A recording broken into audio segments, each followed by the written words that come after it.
गोकुळ सोबत गोकुल.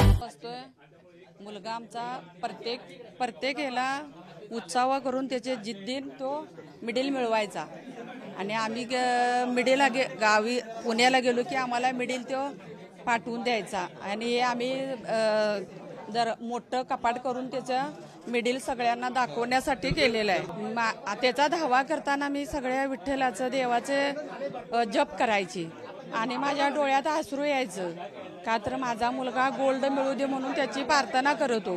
दादाबद्दल सांगायचं म्हणलं तर ही जी कामगिरी आहे ती विठ्ठलाच्या कृपेने आमचा पूर्ण कुटुंबाचा विठ्ठलावरती पूर्ण विश्वास आहे आणि ध्यास आहे आणि आमचा प्रवास पण एकच आहे विठ्ठल. आणि विठ्ठलाच्या कृपेने ही जी कामगिरी आज घडलेली आहे ती अतिशय सुंदर आणि चांगल्या प्रकारची आपल्याला देशाला मान उंचावेल अशा प्रकारचं झालेलं आहे. तरी मी त्याचा मला अभिमान वाटतो. वडिलांच्या गावच्या पांढरीने आपली पाठीवर त्याच्या त्यानं नाव करून लावलं. हे माझ्या भावाभावातले कधीच हे नाही करणार की असं करणार की कौतुक करणार. आनंद झाला दांडगा मोठा आनंद झाला चांगलं शेवटला करणार की आल्यानंतर. आणि आता आले जरी आला तरी मी केव्हा असं केल्याशिवाय राहिलोच नाही. होय काय होय